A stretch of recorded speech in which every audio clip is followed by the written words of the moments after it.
keep a low profile.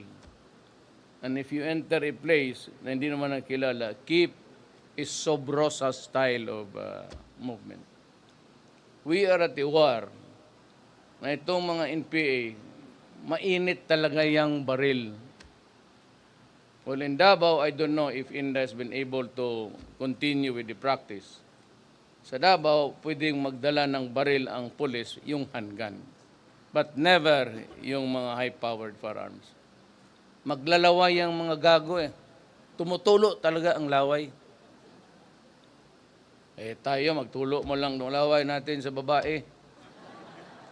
Yung mga gago na, mas makakita ng bakal, M16, M14, kukunin talaga yan. And I have commissioned one, kasama ni Rod De Leon. Colonel Stares used to be the R2. I've been